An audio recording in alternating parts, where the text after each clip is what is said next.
tonight we're gonna put these deadbolts on. Now Amanda went and picked these up from a local hardware store, and she got 3 of them, and they're all 3 keyed the same. They have the same numbering system, so that's how they're all keyed the same. We are putting just deadbolts on now, and this will be for the temporary, and then we'll get the regular doors and we'll key those all the same. They'll have the same key number. But this will start to secure our house, so we'll be securing all 3 doors. And if you've never watched how these things go on, hope you stick around.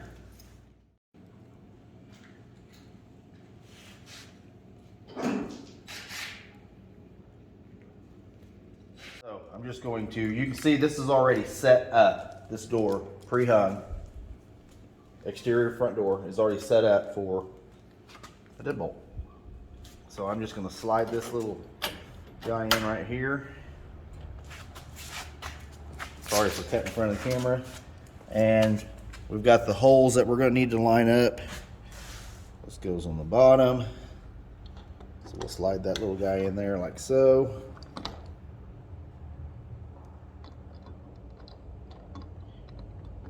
Maybe. There we go.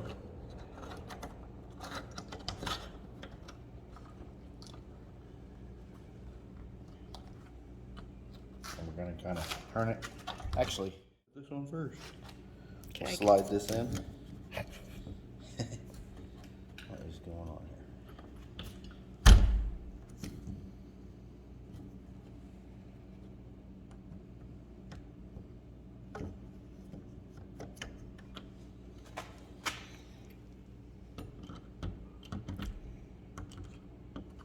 Ta-da!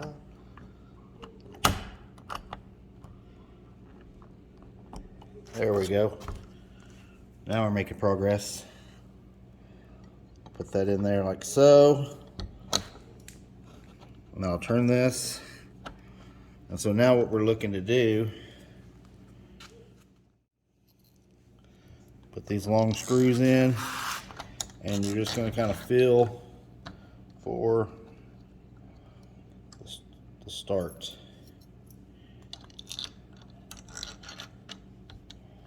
Okay, I'm going to grab a Phillips screwdriver, and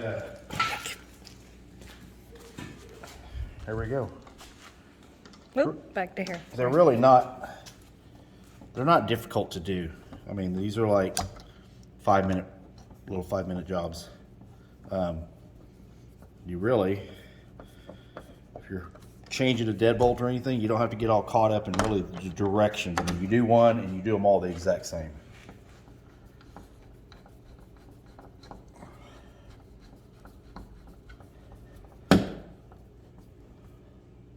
So one thing you want to make sure of is you get these good and tight.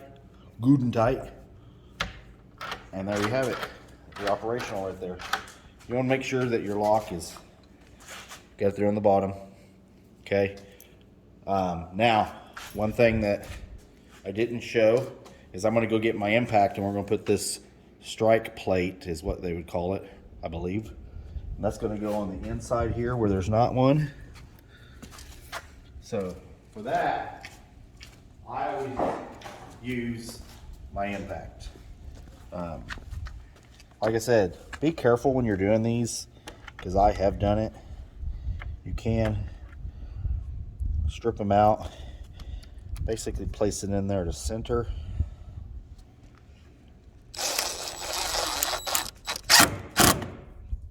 There you go.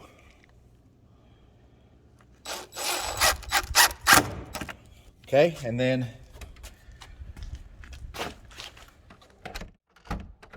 one thing I'll show you that we don't typically see if you come in here. We're going to put these screws on. I did a quick test just to make sure everything lined up good. So we got everything screwed down. Everything's tight. This is door number 1. And we are secure.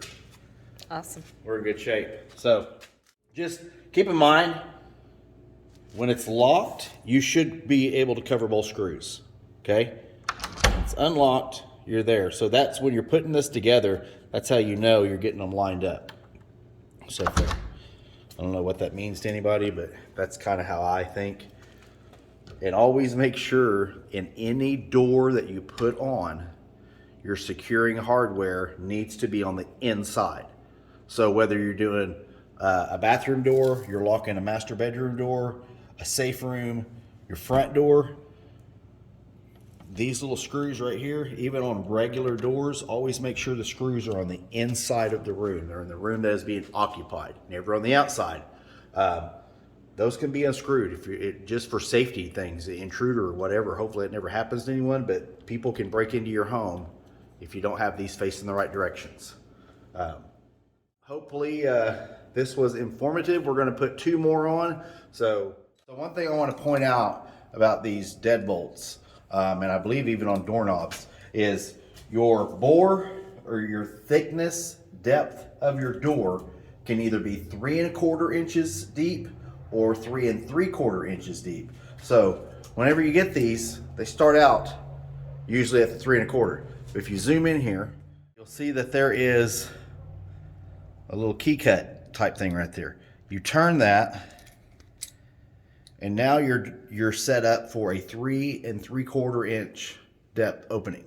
Okay, so our doors are at 3 1/4.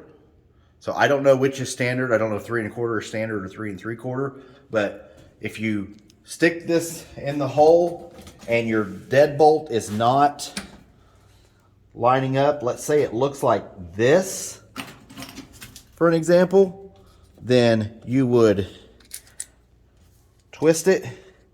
That goes on the bottom. And then that's how it would look if you have a much deeper bore and strike plate area. You want this area right there. That's where your, I don't know if they're called plunger or what, but basically your rail, your locking mechanism.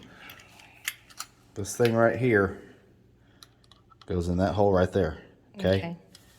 That's locked and unlocked as you're turning. So that's the mechanism that's there. So operates the exact same when you shorten it. There's no difference. It was just something that I thought I would point out to you. So hope you are liking these videos, and like and subscribe, and that way you get the notifications when Amanda does her awesomeness and posts these videos, because she's the mastermind behind all this. I'm just the character. So hope these are good. Have any comments, add them below, and we'll see you on the next one. All right. Welcome back to E7. Hope you're staying plugged in.